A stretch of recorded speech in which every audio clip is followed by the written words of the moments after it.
angels on the line. The angels on the line. The angels on the line. Good people, good people. Good people, good people. Good people, good people.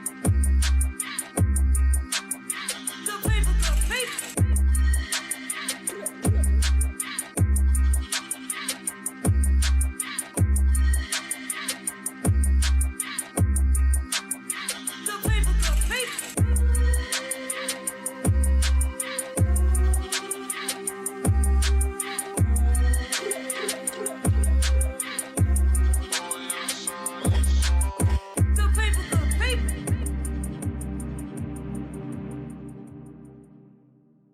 Woo-wee! Good people, good people. What's going on, y'all? This part 2 of the Angels Online. The Generation Desegregation Experience. We got people in the studio, we got people on the line, and we got to get people what they want. And this is the episode that they wanted. This is what they wanted to hear. Now, we're going to start with the people on the line first. We're going to start with Mr. Anthony. Anthony, go ahead. Anthony Perry? Yo, that's you, man. What's up? This is Anthony Perry, Eureka class of 2002, the best class ever walked through Eureka. Oh, God. I've been part of I was part of the Desegregation Program from 3rd grade up until I graduated. And I feel like I'm still part of the Deseg program every time I walk into a boardroom. Okay. I live in Miami, and y'all know me. Kids, daddy, you know what it is. Okay. We got Mike on the line. Mike, talk to us. Yep, Michael Oldroyd here, class of 05. Calling from New York City right now. And after growing up in California, I was glad that they had something to create, an opportunity to be exposed to diversity in rural Missouri. I think it's as good of a program as they could have done at the time. But, after having grown up in California, I feel like there's even better solutions out there. But thank you for having me. Awesome sauce. We got LaTanya. Hi, LaTanya Davis, Eureka High School, class of 97. Woo!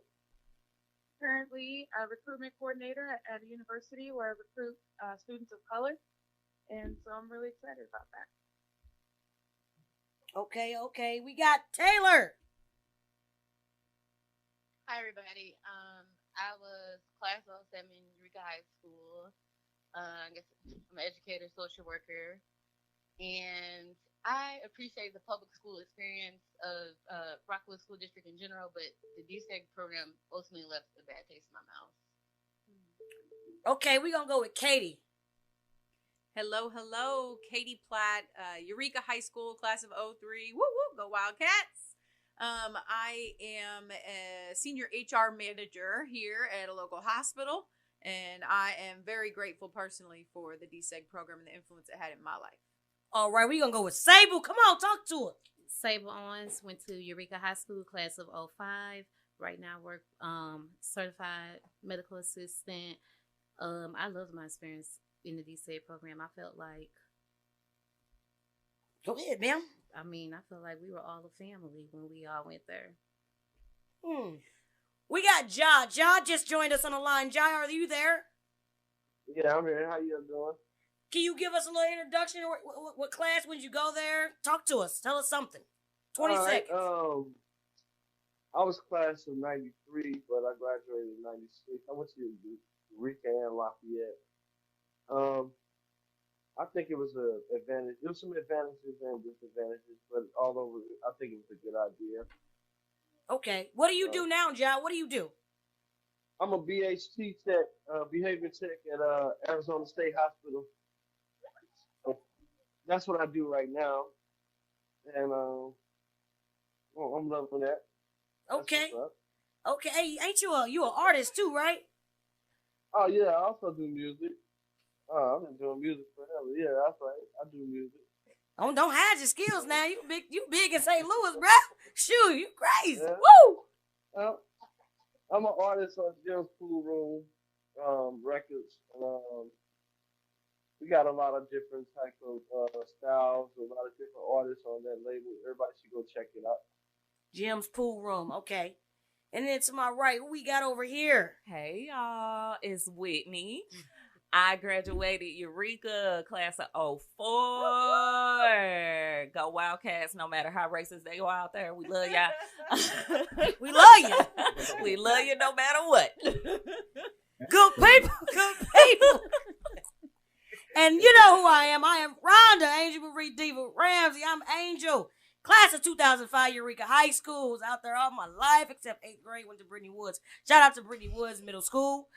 But yes, class of 05, the class of 05, because I didn't know what Mr. Anthony was talking about, but we going to mind our business.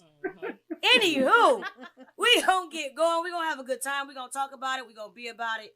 The first question I'm going to ask everybody around the table, because this is what everybody wants to know. The world wants to know. Missouri wants to know. The teachers that taught us want to know. The teachers that are out there right now trying to figure out what the hell to do, they want to know. How was your experience in the Deseg program? That's why this is a Generation Desegregation Experience. And I want to start with Whitney on my right, real quick. How was your experience? Fine. Fine. Y'all, she said she was going to say that, you know, but y'all heard her on part one, so it's fine. And Sable, you kind of told us a little bit. Tell us real quick again, how was your experience? Great. So you gonna be like, wait, okay. I love it. I loved it. You got to get the people what y'all, we have a good time at the Angels Online. Always remember that. Katie, how was your experience going to school with individuals that were being bussed out to Eureka? For me, I can't, my life wouldn't be what it is today if it wasn't for the people that I was influenced by and was able and had the pleasure to hang around at Eureka. So I can't say anything but great things. Amen. Amen. LaTanya. Yes. I had a very positive experience in the DSEG program. I woke up early, stayed out late, so highly involved in school. I probably wouldn't have went to college if it wasn't for it. My cheerleading coach convinced me to meet with a college rep and was like, "You're going to college?" And I was like, "We don't do that at my house. We go to work." And she was like, "No, you're going to college." And I had just positive teachers like that, which was a really good experience for me. It helped me with my transition into college, where I ended up getting my master's and becoming that teacher eventually. So it was just an all-around positive experience for myself. Wonderful, wonderful. Can I go with Taylor? What was your experience? How was your experience? I think mine was different because I didn't. I attended private school at predominantly white schools from like preschool all the way to 7th grade. I actually asked my mom to take me out of private schools because I wanted to see more Black kids. I was sick of being like the only Black child and just seeing nothing but white people. So that curiosity arose in me, like aside from my cousin. So I asked my mom to put me in Rockville School District. So I did. I want to be clear that I had a good time with lots of people. Like the kids were bussed in, the kids who lived out there. We moved from the city out to Eureka, so it was my actual school district. It's really just the administrators. Some of the ways the administrators dealt with some of the issues that came up, and I'm thinking about one particular hall monitor, older white male, and that just has really stuck with me all these years. So, but I did have good teachers, and I did have good relationships, and I did have a good time. It wasn't just an all-out terrible sour experience, but those bad apples. See, people don't never know the taste that they might leave in your mouth when you meet them, no matter if it's in the stores, in the school, college, wherever it is. Treat people like you want to be treated, because all these years later, after this woman has all these credentials, she remembers that one person that she felt, was wrong in a lot of cases and situations, or didn't know how to handle situations. Thank you, Taylor. Mike, how was your experience going to school with individuals that were bussed out to Eureka, being from Cali and living in Eureka? First of all, I'm really glad to hear so many of the positive experiences people are talking about. That's great. For me, I'm very thankful that we had something in Missouri, because a lot of my teammates playing football and running track and field were part of, were coming in from the city, and it was a big part of my life. A lot of those teammates and lifelong friends are still part of my life to this day. So I'm very thankful that we had something, and I think that obviously it was different than California. I have two different experiences, but Missouri, I'm glad that they were doing something to try and promote diversity, because it's definitely needed, and I'm glad to hear that a lot of people had a good experience with it too. So Thank you so much. Ja, your short experience, you told us, a little glimpse of, when you graduated, you went to two Uh, schools or whatnot. You made it out. You still graduated. So you letting the kids know right now not to give up. Can you tell us about your short experience? uh, I had a lot of it was like a lot of like racial experiences. You know what I mean? But it was good and bad. You know what I mean? Um, you learned a lot. You know, different cultures, people got learned from you. You know how to engage, and plus, like, this is like before like social media really was like big when I was in school. So like, we had to learn hands on. You know what I mean? And different cultures we learn, and it built things up like social media. You know what I mean? So, Got it. you know, That was like 92, wasn't it? 1992. yeah, you know what I'm saying? So, like, a lot of things are like, a lot of people out in Eureka wouldn't know anything about some of the music and our culture if we wasn't going to those schools. Mm. Like, you know what I mean? So Yep. we taught a lot of the students, you know what I mean, who we were or who other people were. You know, even people around the world. You know what I mean? We taught them our culture That's pretty right. much. We was like first hand teachers before the like social media and like, everything. But they didn't see us if it wasn't on TV. They didn't know. You Woo! know what I Come mean? on. We was hands on teachers about our culture. Good, good, good. And we got Anthony. Anthony, talk to us, man. We looking at you. Talk to us in Miami. Got the flowers behind you and Palm tree. palm trees. Yeah, Them you is palm got me trees. confused 'cause we got Cody. Hey, you gotta keep the vibe. But no, I'm gonna say this. I had nothing but positive experiences in the DSEG program.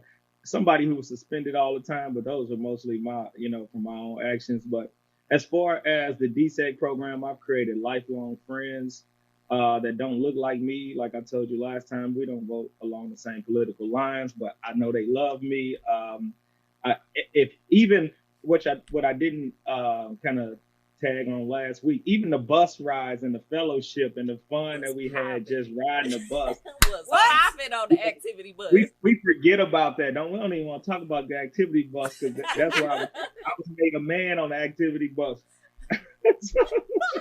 So I want to just say that I had a great experience. I don't have anything negative to say about it, and I just want to salute some of our teachers too that made us feel at home every time we walked in those doors. Mm, Miss Grimshaw, come Mr. on. Grimshaw, Coach Sheldon, Coach Oh, Cleve, Sheldon. people that I have lifelong relationships with, who I still communicate with to this day. So nothing but positive vibes helped me adjust to if we want to say the real world, going to college, then going into corporate America, just how to communicate with people. I don't think I would have learned that, I don't want to say learn that, but it came natural after you were exposed to this at such an early age.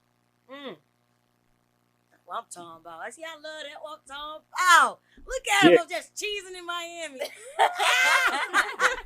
MBA, multiple degrees. Come Yeah, on. Okay. Come on.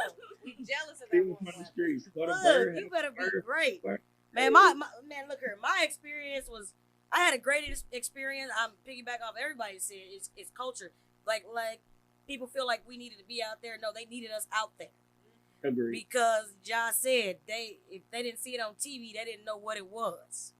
But when they get it firsthand and see what we go through, if they actually paid attention to it, because some of them, like Mike said, all he knew is just kids were coming out there. We just having a good time. We playing sports together. We do the same stuff you do. The only difference is we coming from 30 minutes away. And we got a longer ride because we got a bunch of kids on the bus, just like you got a bunch of kids on your bus. Y'all just live 2 blocks away. Whitney said, like a family. Sable said, like a family. I got friends right now to this day that are literally my family. They're my brothers and sisters. They don't look like me. at all, and I think some of them came to the city just because they knew us, and they were like, oh well, shoot, we comfortable, we going out there because Katie, the stigmatism is like, oh my God, you go to the city, you're gonna get shot. You go to the city, and oh my God, it's so dangerous. No, we walk around the same blocks that you have. It might be more dangerous out there. We ain't doing all them drugs and stuff. You know what I'm saying? They don't make meth in the city. We ain't doing no meth. We ain't doing all that crazy stuff. You got to come out here to go to a baseball game, don't you? You got to go to see the Blues, right? So, I mean, but people don't look, dig deep into and look at those bigger perspectives. That's why we have all these perspectives. But I had a great experience out there. Shout out to some of those teachers that I had. Kara Toomer, Miss Stevenson, Hines, everybody, the Grimshaws. All the Grimshaws, it's like 65 of them, you know what I'm saying? hell, we watch the kids be born too, I mean, my goodness. Right. But like everybody, Coach Sumner, just so many teachers, Miss Martin, it's so many, we can't even name them all, man. It's so many students. So just shout out to all of them. We gonna move forward. I want to know what were some of the biggest challenges that some of you might have faced going to a predominantly white school. Whitney, what's up? Talk to me. I think it is code switching.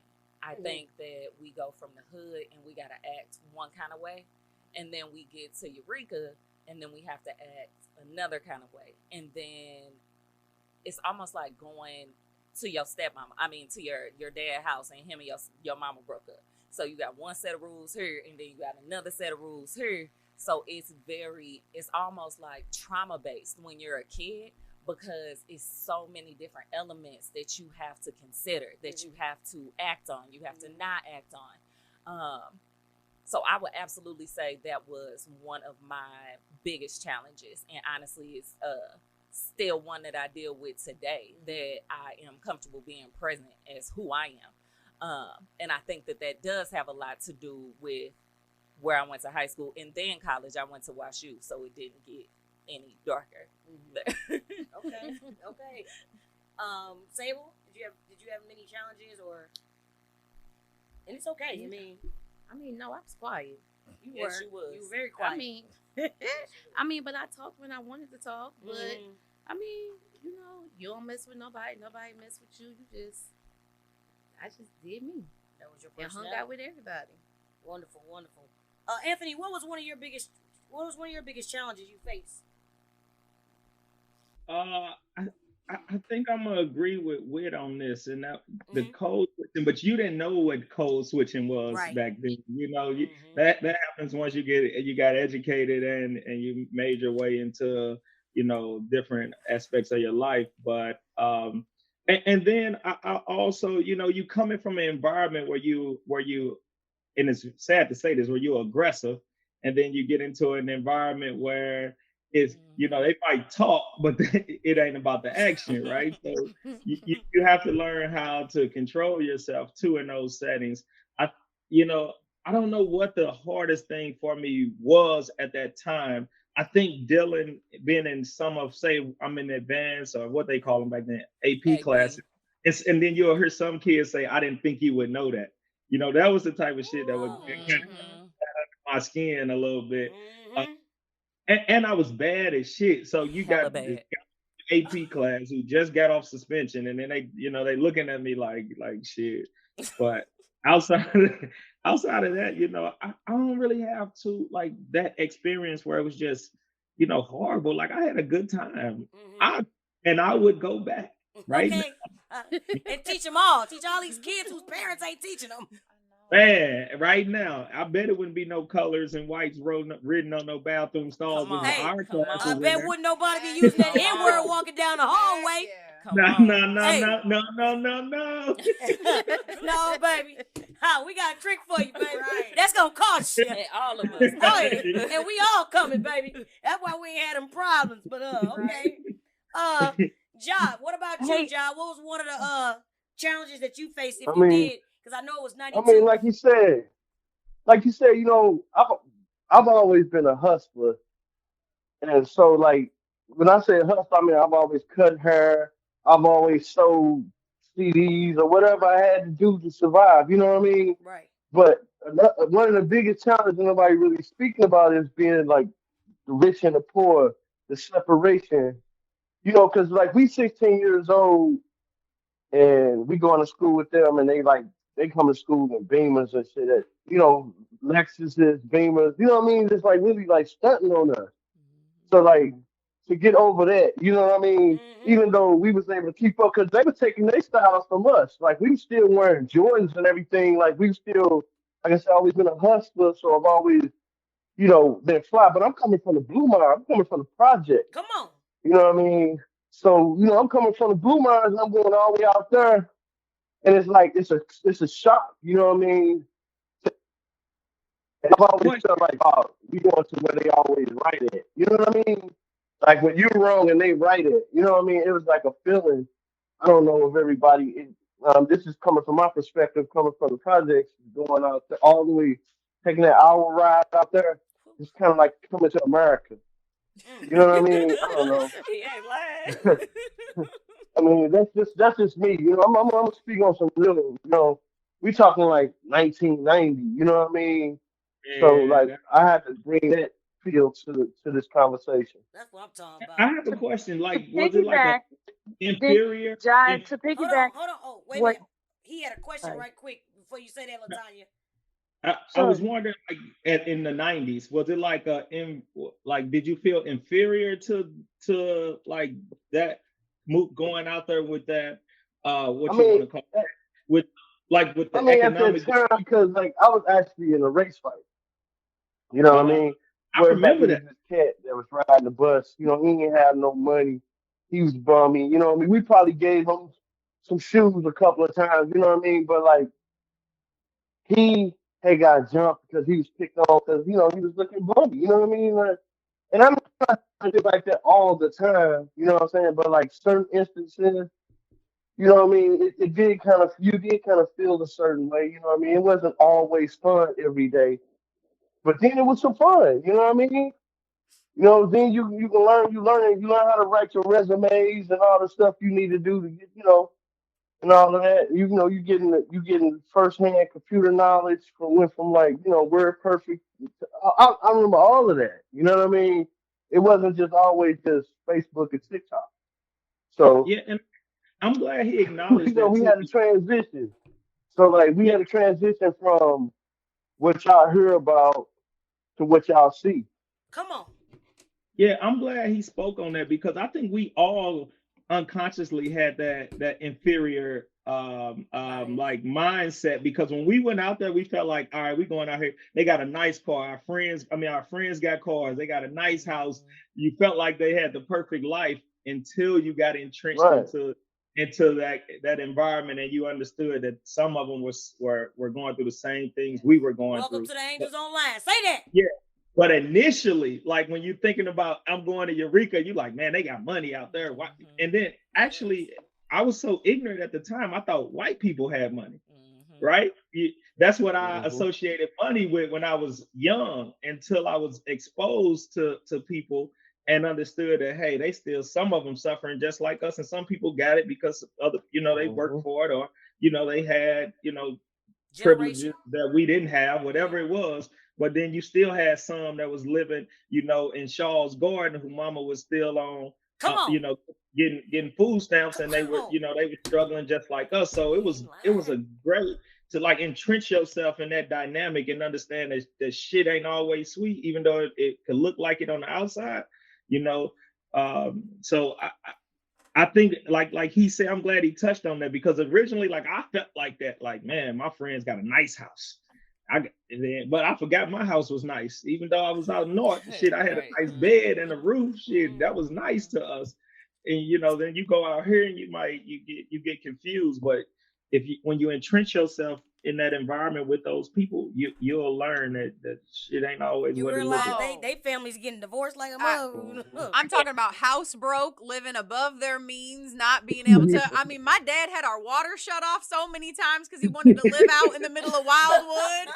We'd have to go to my grandma's house to take showers just because you want to live in Wildwood. You know, like just because you want to put that look out there, like I'm a successful white family, when really you're living above your means and creating generational damage of debt and plenty of other things that, you know, didn't need to happen. So I'm so glad you said that, because that's so true. And there were so many people, I knew friends that their parents were living that way and they looked good, but it was not the truth. Man, that's in every community. So, Man. Absolutely. Latanya, we gonna go with you. Come on, Latanya. Your biggest Yeah, challenges. Jai, I'm so glad you brought that up because culture shock was easily the word to describe how I was. First of all, just the environment, just the trees on the way out there. I mean, I never seen that many trees in my life. I was just yeah. so shocked. And then at times, and like I said, I was involved, so I was a cheerleader and I ran track. So there were times where I had to stay out in the county instead of going home, just because of the time swap, going home and then taking the bus back out. And I would stay over, you know, my cheerleader friend's house, and their houses were amazing. They were huge, and it was I couldn't believe it. Like I was shocked that their houses looked so different from how I lived. And Mhm. in a way, I'm glad it happened because it created a hunger for me to be better, to get out of the hood, Preach. seeing what they had. I was like, I want it too. Mm-hmm. And that motivated me to want more, to go to college, to have better as a result of that. I did hear also about the race fights all the time, that it would be like a myth. Like back in the day, there was a big race fight, and I didn't realize you were involved in that, Jai. But I other things I experienced was the microaggressions, you know, the implicit bias. Can I touch your hair? Do black people blank? Is it true that black people blank? You know, I'd hear that a lot. But another struggle I had as a student in the DSAID program is I would get flack from other black students because they would tell me that I act white, I speak white, my voice, how I talk. That was something I really struggled with because I would hear it all the time. I'm not black enough. I'm light skinned. So there was that was just with my own people, something I struggled with also, which, you know, depending on who the person is, they have to experience that as well. So, yeah. I love that. I love that. Oh my goodness. I wanna I didn't say Mike or Katie because you guys were, you know, y'all white school, maybe, if you know, but and Taylor lived out there. Taylor, did I ask you already what was one of your biggest challenges? No, in my head it's really because everybody has said something that I can relate to, because I guess if I had to sum it up, like I guess my challenge was feeling out of place because we came from the south side, right? We was on the south side till I was like 12. Uh-huh. And when I went to my private school in elementary school, we were the ones who didn't have money. All our friends had the mansions when we was, you know, 4th, 5th, 6th grade. Then my family, whatever, we had a family business. They came up on some money, they grew some bread, right? And we were able to move out to Eureka. So then we lived in the Legends. So then it was like flop. So then I knew, like, even though, you know, all the black kids was getting busted from the city looked like me, it was still a totally different, like, cultural experience, because I had a black friend come over to my house, and she was just like so wild that she thought my house was so big, and she just, you know, basically people thought we just had money or whatever.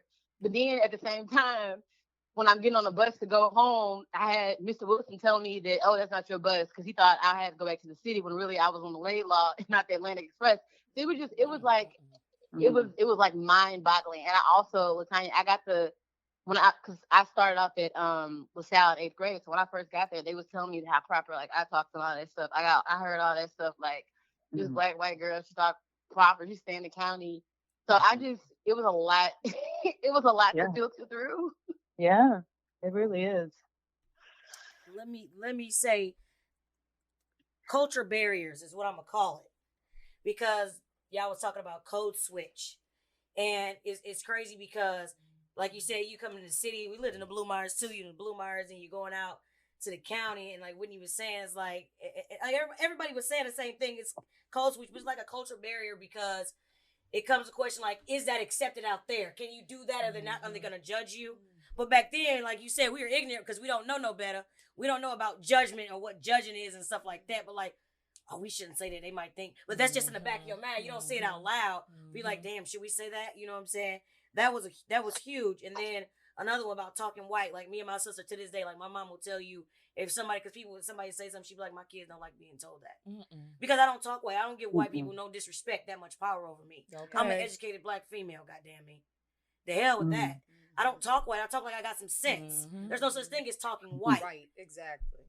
I can walk into a room and I belong in it. Whatever table I'm in front of, Yes. I belong in there. Amen. You know what I'm saying? So don't do that. I can't stand when people say that, oh, white people do that. What do you mean? I like to do that too. What are you saying? Them same white people that you praise because you go to the school out there are the same ones on drugs, selling drugs, committing suicide, doing all these crazy things, DUIs, driving, drinking at 15, getting in trouble, all these things. But you still looking at people just because we from the city. You're judging us only because of color of our skin and because we coming from the city. But newsflash, some of our houses cost more than y'all's out there, no matter what they look like. Yeah. These brick houses gonna survive faster than your house survive. Even if it's in the legends. I don't care. So hey, guess what? I was one of them I was a hypocrite. I used to talk about people for talking white.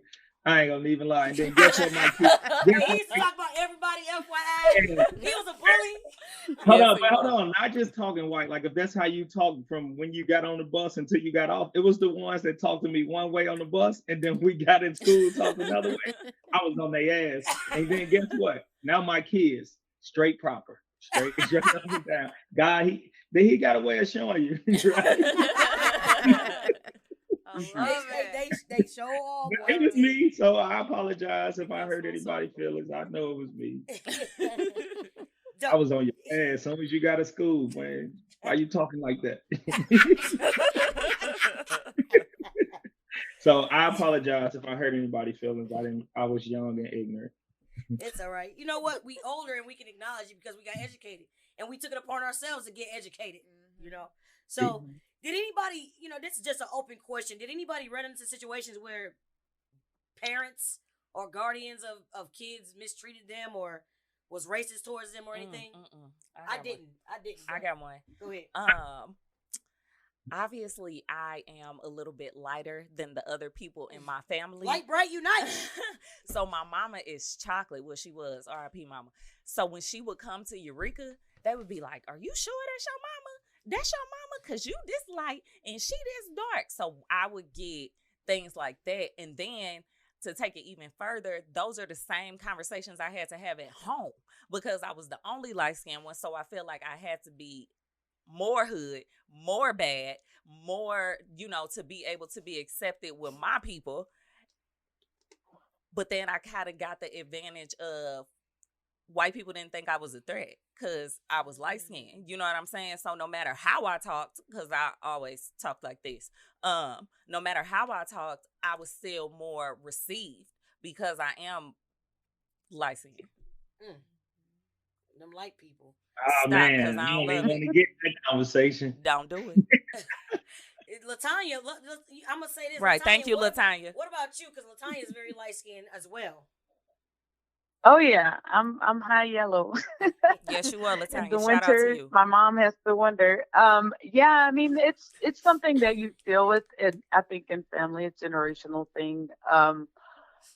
Just being the white girl, in the family. But we could joke about it now. But I mean, it could cause some sort of light trauma, to a person that just wants to fit in.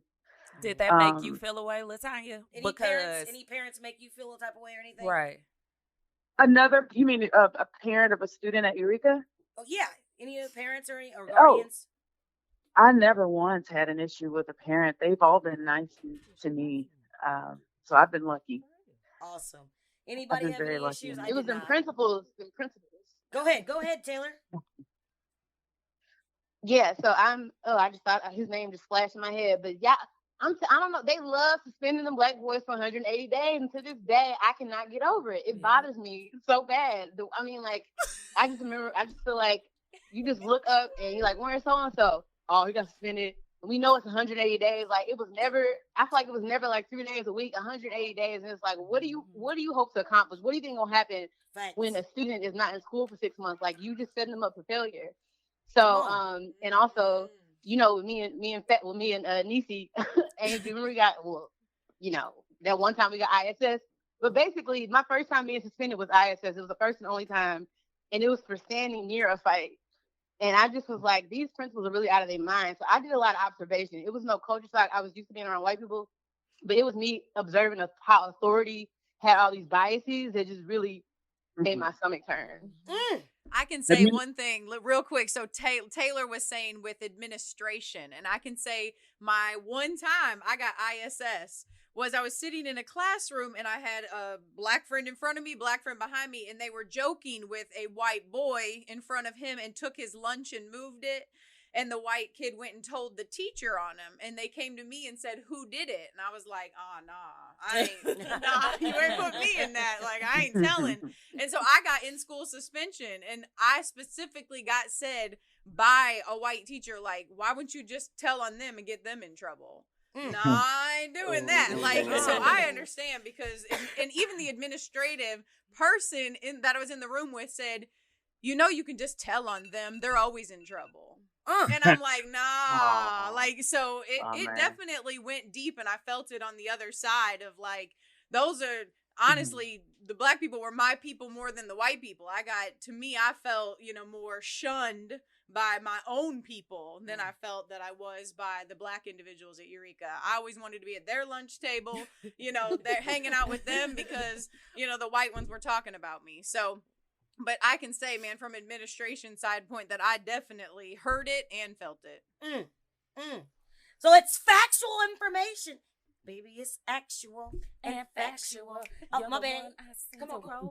Hey. Okay. Everybody, we feeling good. Is everybody doing all right? Everybody okay? See? All right. Mike, how you doing up there, Mike? I'm doing fantastic. Just listening to everybody and thinking this is a really good discussion. Okay, I love you. Thank you. You be great. And make sure you bring me a shot glass from NYC whenever I see you in Florida. Okay. All right. So we talked about overt and passive racism last week. So we don't, does anybody want to touch on that? Experience an overt or passive racism against others, or how did you respond, or, you know, what action did you take? Well, Katie just told us about a situation that she saw herself. Taylor just gave us an example also. Anybody else have an example of overt or passive racism against somebody else that they may have seen? You know, I remember a referee told me one time, you know, this ain't the NBA during a basketball game. I remember that. And I swear to God, at the age of 36, I remember that. Because I know why you telling me that as a white man. I know it's because I'm crossing these girls over. Right. And I thought I was Allen Iverson. I thought I was AI. You know what I'm saying? I'm crossing them over. I'm taking them off a drill when the coach also say spread. We already know what that means. Yeah. I'm going to the basket. You know, this isn't the NBA. What you trying to say? Mm-hmm. You know what? Well, I still watch it to this day. Okay. You know, but that you never know. And it was all a white man. You never know what you will instill in a person, whether it's negative or positive. Mm-hmm. Like Anthony, you know what I'm saying? He was talking about all these people that talk white. But anyway. So hey, Angel, go ahead, talk to me. I have a perspective from a teacher. So I taught in a school district in St. Louis County for 13 years, but in all it was 15 years. And I got a perspective from a teacher. So I remember one day at a staff meeting, they had sat us down and passed out papers. In those papers were the test scores from last year, the previous year. Mm-hmm. And I saw the achievement gap between white students and black students' test scores. And my jaw hit the floor. The achievement gap is ridiculous. It's so wide. And it made me, first I was shocked. Then I was sad. And I was thinking to myself, being the only black teacher there, I was the only black teacher in that district for the 13 years I was there, certified teacher. And I was like, what can we do in this situation? Why is this achievement gap so bad? Then I thought, well, kids are waking up early. That they got to do homework and go to sleep and get right back up to come back to school. Um, Obviously, we talk about the the financial gap that they have, the difference, and what can they do? What are they doing for these black students? The equity part, right? And that's another part that we could talk about with desegregation, that big achievement gap. What do you guys think about that? Mm, that was My that was. first thought was Go ahead, I Taylor. tracking. actually had, sorry, Go Taylor. No, go ahead. Go ahead. Go Mike. ahead, Mike. who? Go ahead, Mike. Oh, yeah, this is something that I kind of alluded to in my intro today and even last time. And I'm not saying that this idea to create equity is the ultimate solution. I'd love to hear other people's opinions. I feel like this could always be further developed and refined and made into a perfect. But one of the things that I think would be more helpful is, like, obviously the desegregation program. I think something needs to continue to happen at Eureka still like that. But I think a long-term solution, maybe both happening at the same time, is starting at the top politically and how public schools get funding for their money. Now, I don't believe that you throw money at things to solve problems. But what I do believe in, I'm not running for president of the United States, but if I was, this would be part of my campaign, which is I would be fighting to create to get more money to all schools, and to have, like, there's accountability for actually using that money the right way, to hiring better teachers, to creating equitable opportunities. Now, obviously, if people want to still do the desegregation program, and I think that that's great, but I think that plus universal health care are two ways of creating equity long term, in my opinion. I think that diversity is extremely important. When I lived in California, I feel like our neighborhood was very diverse. It's not just white and black, but every race you can imagine. Yes. And we just went to school feeling like this love of diversity and appreciation for and respect for people's different religious beliefs, and just this really open love. And that's what I would introduce the idea of, is universal health care for everyone, so that everyone has access to universal and good health care, and then equal opportunity In education. in education. And that doesn't mean it always comes from the state. Right now they have if I'm not mistaken, the state divvies up how funding gets given to public schools through tax dollars. So if we can't change that, then I would, like, lobby with, like the Elon Musks of the world, or philanthropists that have money, to inject into schools and have a system of accountability to make sure that money is being spent properly, to truly make it a great opportunity for students that want to work hard and make something of themselves. So that's my 2 cents. Mike, I love your 2 cents. Make That it was a quarter. great, Mike. It wasn't 2 cents, it was a quarter. Guess what I just heard recently?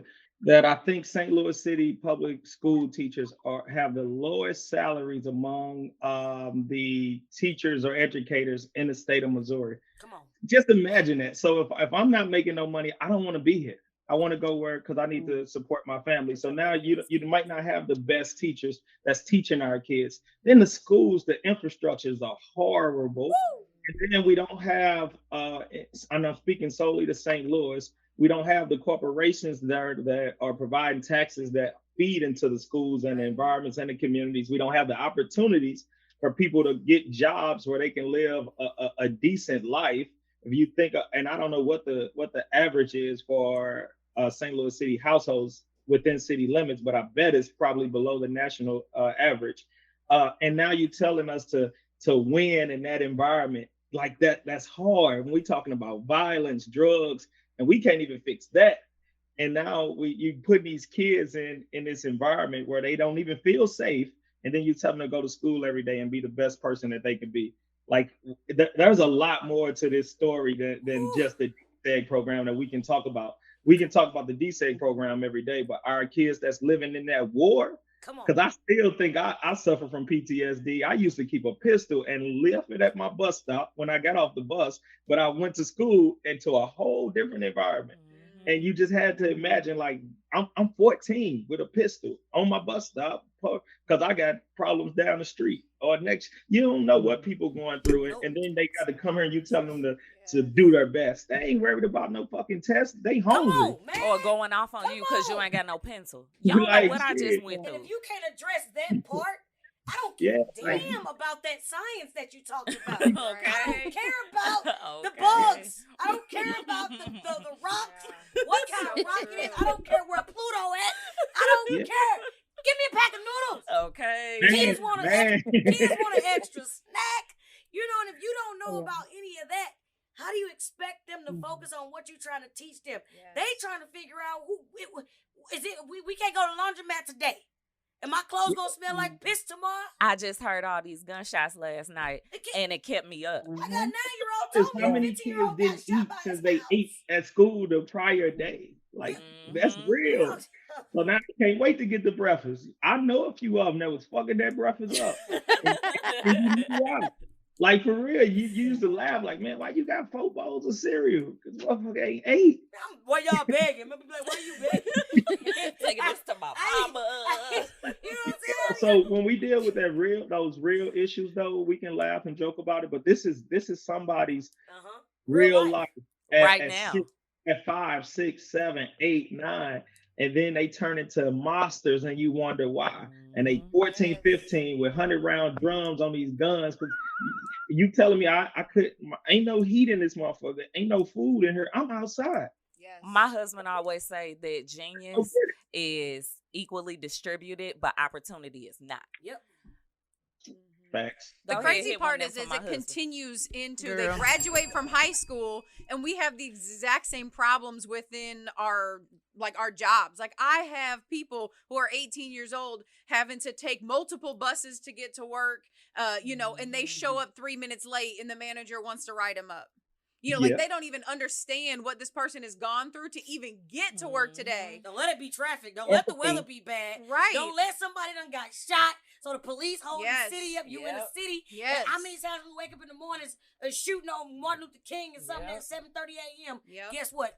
Everybody late. It's literally happening right Yes. now. 4 Yes. kids just got killed in a car wreck at 2 a.m. Yep. And the On streets Forest Park. crazy. Yep. Like, I mean, this is normal. Yes. It is happening every Yeah. day, all day, like clockwork. The crazy thing is, it's normal, but it's not. It shouldn't be. Correct. Exactly. Correct. Like, this isn't how you should be raising your kids and telling them, hey, don't go down that street. You can get killed. But he's 6, and you having this conversation with him, like, And then it's normal for him. You normalize safety and security. Yeah. This is your safety and security. Hey, we can't go that. My mom said we can't go outside. We Man. can't go outside. Yeah, now you wonder why they in the house playing video games all day. Shit, I know he's safe. Okay, and sometimes how many times we look on the news and the bullets flying through 2-year-old Man. done got shot. It just literally just happened with the last 2-3 months. Multiple kids getting shot in the house. I have to So- say too, when I was that's- dropping people that's- off from like school or whatever afterwards, I remember Brandon being like, Katie, when you get to the stop sign, take a right, do not go left. And I remember thinking, why? Why does that matter if I go left or I go right? But I was so ignorant to what was going on, within the city that's like, oh, you can't turn down that street because you could get shit, like something could happen, but That's being honestly directed on the how to get lesson home. That's honestly the lesson that teachers don't get when if you're an education major, you don't get you do in some classes, some multicultural classes. However, every single thing that you mentioned could be a deterrent for a kid to want to learn. And those factors are things I don't feel teachers are aware of, They're not. or maybe want to be aware of, or know or understand. Someone said a pencil, something as simple as, why don't you have supplies? Well, I was that teacher that knew that some students didn't have supplies, so I had extra with me. I had extra food in my closet in case a student needed some. I had hair supplies in my office in case a student came with their hair undone. Like, that is the teacher that you want in that classroom, that's going to motivate those students. However, not all teachers want to do that, want to take that extra time to give that love and extra tender love and care that students need. Some Or just maybe want to, they don't know how. and they don't know how. Or some just want to teach what they Yeah. going, what they're there to teach, and they don't want to go into And that go side of it. home They don't care about that. Mm-hmm. They don't want to. above and I heard a beyond. teacher that didn't want to address it before. They like, I came here to teach. I don't even want to talk about that. I don't even want to deal with that. But you got to deal with it if you're dealing with these kids, because that's the only way that they're If gonna you want learn. them to learn, If yeah. you know what I'm saying. I But think hey, the word that we it's empathy. and Like and they're they not lack it. empathetic to the children and what they're going through. All they're worrying about is that they're getting paid. This is the curriculum. Let me teach this. Not knowing everybody don't learn the same way. Everybody, going through something at home. So people just, and it's just not teachers. People just not empathetic anymore. Like what people are going through in their real life, no matter what their economic situation is, right? Because everybody's going through something. So now you're dealing with a 5, 6, 7 year old who hungry, who not getting loved at home, or it might not even be love. Mom might be and daddy might be out here working shit 5 two jobs. 12-hour shifts, and they only getting home at 10 p.m. to kiss you good night, and they gone for work when you wake up. Because I used to walk to my bus stop 5 o'clock in the morning. Mama was already on the bus, gone to the post office. So, I get up. You said, how old were we? 7, 8, and now you catching your bus 5 o'clock at Wallbridge Elementary Okay. before the war. And, like it's a lot. Who knows what we suffer from things that we've been through. But overall, I think it was a great, situation. But you don't think about those aspects of what these kids, families are going through, and then we not doing anything about it. It's getting worse in the city. And I'm not even there, but everybody else there, and I can see it. You know what a lot of people will say? They be like, "Oh, I feel so sorry for them." That's sympathy. I don't need sympathy. Right. If you empathize, you understand. You Yeah. recognize what the problem is. You trying to figure out a way to solve it or whatnot. Be a part it's a of the difference between solution. empathy and sympathy. I don't need you crying talking about you feel sorry for me, talking about some, but I need you to go and open that book. Okay. Nah, bro, I need you to really understand. Because if you really understand, you're gonna say, close that book. Right. Let's figure out, let's get to the root cause of this problem. Let's see what's going on. How can I motivate you to learn? Yeah. How can I help you? What can I do? Break down the barriers. Sometimes. Oh, Angel, I'm glad you said that. Go ahead. The motivate you to learn, but I know like the achievement gap alone, you can talk about that for hours. So I was like, I don't want to. I know this conversation is a lot of different places that it can go. But when you said something about passive and overt racism, one of my first thoughts was tracking. I mean, like tracking is a thing like where students like they are categorized like as general population, as IEP individualized education plan or gifted, and basically once you get on one of those tracks, you pretty much stay there. So I remember I was very put off by I feel like Black males were disproportionately represented in those IEP classes. There's something that was mind-boggling, and that's not to say that obviously there's a process, there's testing, but I felt like going along with just assumptions that people make. I also think that teachers obviously play a role with their expectations, whether they don't think that a student can learn or if they can achieve, and they treat them. Those beliefs and thoughts that you have about a student, they will manifest in different ways. And I think that some of that obviously influences why you see certain students in this class or that class. And I know I came in ahead of people in the 8th grade, and I had to fight to get back into honors classes. Like I actually had to put up a fight. They're like, "Oh yeah, you are supposed to be in honors." I'm like, "Yeah," and it's like, "Dang, if I didn't say nothing, Mama didn't say nothing, I guess y'all would have put me in general population." I mean, which is fine, but it's just like, how many students didn't really need to be in IEP classes? How many students really should have been in an honors class? Like, those are questions you have to ask. So I think those biases play into like the achievement gap too. Yeah, I sat in a meeting where a teacher literally said the only reason they have good grades is because so they can participate in sports. Like I literally sat there and watched the teacher say that. And I said to myself, I feel sorry for her students that she's all had all those years. I feel Mhm. sorry for anyone that associates with this person because if you automatically feel that way, then you're not giving anything extra for those students that need that extra individualized attention. You know And you what know, though? I sad, feel like wait, Ray. I feel you like know, do you all think that we deseg our kids even though we know how this experience made us feel for better or for worse? Because Sable and I were just talking, her daughter's in Rockwood too, right? Yeah. And then my son, he's a senior at SLU High School, which is over predominantly white. My kids, my little kids are in a predominantly white school district. And knowing that, you know, whatever happened at Eureka, I still feel like they have to be in those environments in order to have uh any chance of survival, any chance of being great, because we can't be good, we have to be great. We have to be the best at everything, and it's unfair for them to feel this stress on top of, like Angel said, kids getting killed, all the other things that are going on. So my question is just like, do you all feel like that? Like, do we still feel like, oh, we have to put our kids in these situations, even though, you know, it's traumatic not to see anybody that looks like me, or like Angel said, people that can relate to me? Like, do y'all agree or not agree?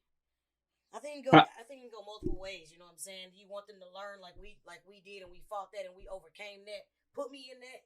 You know what I'm saying? Because if I'm raising mine, now you finna go to school out here, and you gonna learn just like I did. You know what I'm saying? Like Ray, he got his kids. They in a diverse, they in it. But them two kids, they can go stand on their own 10 toes. You know what I'm saying? Because look who they daddy is. I'm gonna put my kids in that situation, and you gonna learn how to fight for what you believe in and what you deserve. yes, I think so. My perspective, right? I'm going to always make sure that my kids are in a diverse school because I want them to be able to communicate. I want them to be able to understand other people's cultures. That's just me. Like they need to be in a diverse environment. But as a parent, I'm gonna make sure you in the best schools. When I get on their ass, I put you in the best schools with the best food and the best looking women. I got 3 boys. That's what I tell them. Because my expectations are already high. Like I put you in all the best situations not to fail. Now, there's 2 things I want to touch on here. With what's that Tanya that was talking about the teachers? I think the teachers are the second most important people in a child's life outside of their parents, right? Yep. But I don't want to go at the teachers. I want to go. A lot of this shit that we deal with start in the house. So I want to make sure that we giving our kids that proper time and loving and nurturing and discipline to understand that everything ain't gonna go the way you want it to, and you will get your ass whooped if you don't follow these. But I love you. You are amazing. You have to feed them all that. But we need teachers that damn near need to be the compounding factor on that feed our kids that same type of love and discipline that they want to see them win. Some people just want your kids to pass and get the fuck out of my class, right? Get him out of here. He's bad. And you like, how he passed? He wasn't even in class that up. And then back to Whitney question, like and it's just me, like, yeah, I want to put them in that diverse environment. Like I feel the need to because I feel like I know what they need to win in this world. And it ain't being around people that look like you 100% of the time. That's not what it looks like. If you want to go and get a job and win out here, you have to learn how to deal, associate, and sometimes kiss ass to people that you might not like to get where you want to get in life. That's the reality of it, That's right? life. That's So life. I want to make sure I'm putting them in the right positions to win and being an active parent. You no matter what, I'm out here busting my ass, but I'm at every track meet. You need help with homework from day one. And I guarantee you, I don't know what they're gonna do as adults, but the rest of my life, I'm gonna always be able to kick my kids' ass. That's how I feel. You can be 35. If I feel like you wrong, I'm gonna smack the shit out of you. And we'll deal with the Hey, consequences. keep it funky. That's just how, but that's the level of respect and healthy fear that your kids should have Yes. of you, making sure that you Yes. Where there's no think fear, there's no respect. Come on. Yes. And kids it, are and, and lacking it that don't and it these don't days. mean And that's what a Jesus bad said. way. You Yeah. know what I'm saying? like kids will never be the kids that come in class and disrespect their teachers. Like never. Mm-mm. Because guess what? If I do this and they make that phone call, It's over. it's gonna be hell to The tell. captain, baby. Woo! Heck no. Yes, ma'am. Yes, sir. Yeah, my daddy said. You know. So a lot of this starts at home, and a lot of issues that we're dealing with starts at home. And that, I think that's going away from our DSEG program thing. But a lot of issues, start at home, and then we need our teachers to, come in and feed that energy that a good and healthy parent is feeding their kids. And then, St. Louis got its own issues. It's dealing with being segregated, no financial funding for our schools, Right. teachers not underpaid, violence. Hell, we can keep going, but you gotta. It's so crazy. It's almost like you gotta work to get out. I don't think it goes away from it, because my question I was going to ask everybody was, do you think that having more representation at the school would help African American students feel more seen? Like Latanya said, for 13 years, she was the only African American teacher there. For 13 years in that school district. In the district. In the district. That's a long time. That's disgusting. For all these kids to come through, and this lady is the only lady That to look sit like at the board member table or sit at the table and even have to be able to back up these kids. So if they had more representation, for example, hiring more Black teachers, administrative staff members, coaches, do you feel? I think it'll make a big difference. Huge difference. And I can say that yeah. from an HR perspective.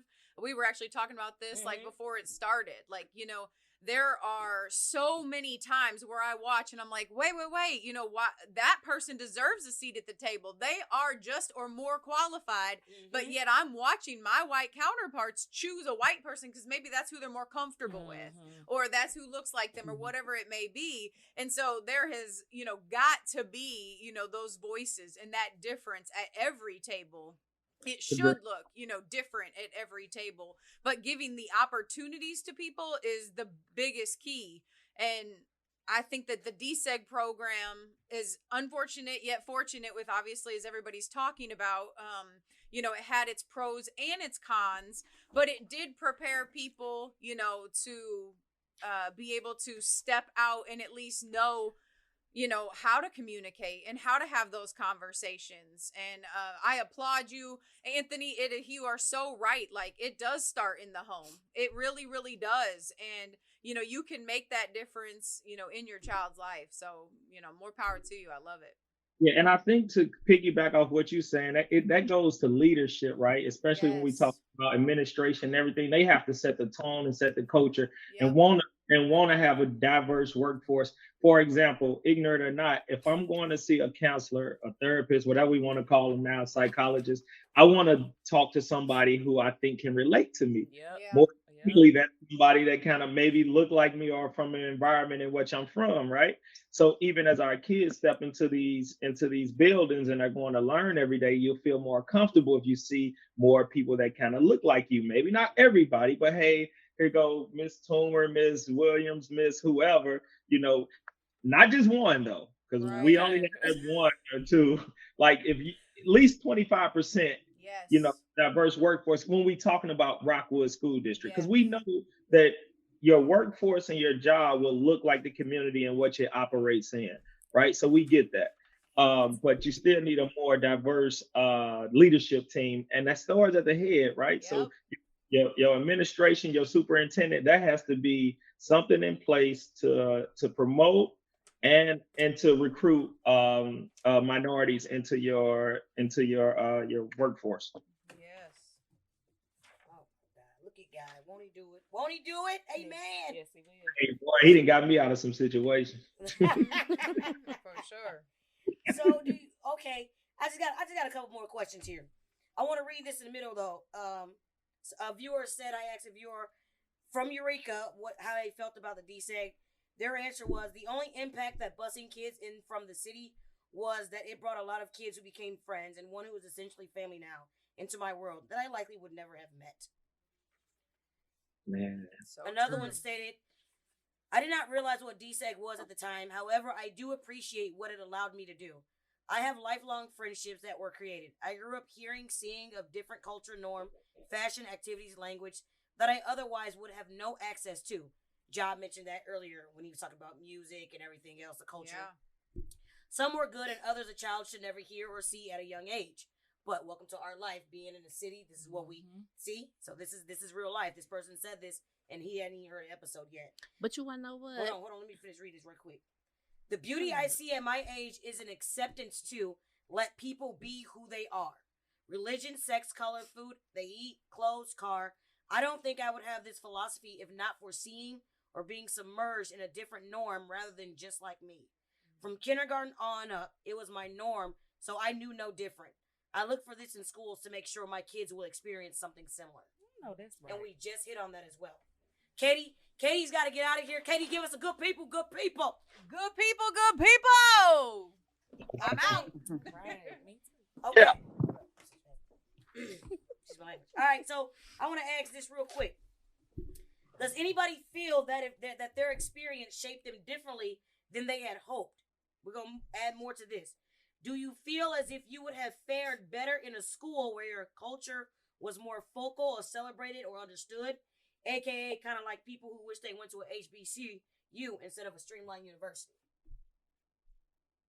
So, me? No, I'm just. Do y'all understand what I just asked? Yeah, I think when you're pushing it when you get to college, right? I think right. at that point you kind of. I'm just kind of using an example so people understand what the kind of question I'm asking. You want to go to an HBCU, you probably wanted to go there to turn up. Or you wanted to be around your people because you have been submerged around people. So this is how I feel, and this is the conversation I had with my son when he started at SLU. He hated it for obvious reasons. However, I had to explain to him that just hearing the name SLU High School sets you above and beyond. Like, people are flabbergasted when I tell them my son is finna graduate from SLU. So I think that, and I wanted him to go to a HBCU because, like you said, Ray, in your mind, white people had all the money. Only white people had money. So for me, for him to be there at SLU and then, learn how to maneuver in these situations, how to the Bomarito people go to school with him, like to be in those atmospheres. But then I wanted him to be around people that looked like him that were equally as successful. So he could be around them and then be like, well, damn, okay, now I see. So I feel you, Ray, a little bit. I totally agree. And I was being a little facetious in that too, because we know like North Carolina, Spelman, we know what those schools are, right? Hampton University, for the people who don't know. Esteemed HBCU schools. I think to go back to your question, I think, what was the question? Did it make you a better person, or would you be did it shape them? Does anyone feel as if their experience shaped them differently than they had hoped? Do you feel as if you would have fared better in a school where your culture was more focal and celebrated? City or county? Yeah, no, I don't. I don't think it affected me in a bad way, right? I think I turned out to be exactly who I was supposed to be, but I think DSEG program helped me from the environment and what I was and the choices that I was making. I didn't think about going to college. People didn't. I was in AP classes, but I wasn't thinking about going to college until my coach told me I was being recruited, right? And then now I'm like, shit, I can go to college. I'm going to play football. I was going to play football. So, it wasn't about the degree per se, but then, as I say, school comes easy to some people, no matter what environment. I could pass a class, right? Might not retain it, but I can pass the class. Right. So, I get to college, then I end up going to grad school or whatnot. But I think it molded me into the person, advantageously into the person that I am today, just simply because, the education level was a lot better than it was. And I can only compare this to the city of St. Louis public school system. So you busting us from St. Louis to Rockwood, which at that time was the best public school system in the Missouri at the time. You got to think about what that did for you. I mean, the knowledge you learned, just education in itself. Learning was great for me. I mean, agreed. everything, just books, teachers, whatever it is, right? They hire the best, they paying the most. So the best teachers want to come. And then now you get set into the real world and you already got a step, you're a step ahead of everybody else, that come from the environment and what you are, you go back to and fall asleep and raised in. So, I think advantageously it helped me and molded me into a better person. I don't, like I said, I don't know. It might be some bad shit in me that came from it. I just don't know it, right? Because I don't pay attention to it. So exactly. Because this is our last question. Anybody else got something to add to that? I would say for being shaped differently, like we lived in Blue Mine Project, so we would have went to Vashon High School, which there was rumored that there were lots of fights, and I was afraid of that because I'm a lover, not a fighter, and I was definitely scared to do that. And so going to my mom signing us all up in the DSEG program, it was a smooth transition for me, like going from there to a PWI. It was almost the same thing, the same experience that I had out in college. I had professors that were there for me and convinced me to stay and get my master's, which I did. And I had a student at the university where I work now, same university, he told me that he was happy he didn't go to an HBCU because he would have been just a number. And here at the PWI, he has the opportunity to stand out and take advantage of the opportunities that are for our students of color out here. And, I feel like I missed out on that by not going to an HBCU. Going looking at games and different things like that. I kind of wanted a piece of that. So I kind of feel like I missed out on that. But I'm glad obviously the angle that I went, because it made me who I am today. But I just feel like it might have been a little miss out on that. Wow. So that was my last question, and I'm gonna tell you, I ain't miss out on nothing, because whatever I wanted to do, I did it, and it was what I was supposed to do, and I'm still doing it right now, because you got to give people what they want. Hey, everybody, look, that's our show, y'all. We can keep going. We can go all day if you have not noticed and not recognized. But we're going to have everybody give a good people, because we have the time. We got things to do and nobody to see. So, hey, Anthony, can you give me a good people, good people? Good people, good people. Oh, let me get a drink. John, can you give me a good people, good people? Good people, good people. LaTanya, can I get a good people, good people? Good people, good people. Be kind, y'all. Hey, Mike, where you at? Can we get a good people, good people? For sure. And I want to give a shout out to my teammates on this podcast, Rhonda and Anthony Perry, track and field and football. Very thankful for our time together. So good people, good people. Blah, blah, blah. Yes. I truly enjoy what he Taylor, can we get a good people, Taylor? Good people, good people. There's Taylor, guys. Here goes Sable. Come on, Sable. Good people, good people. See, look, I wasn't even going to be good people, good people. When you give a good people, good people. Good people, good people. Woo! And you know I'm going to end it, baby. Good people, good people. You got to get a people what they want. Woo! Good job, good show. Be great. Good people, good people. Good people, good people. Good people, good people.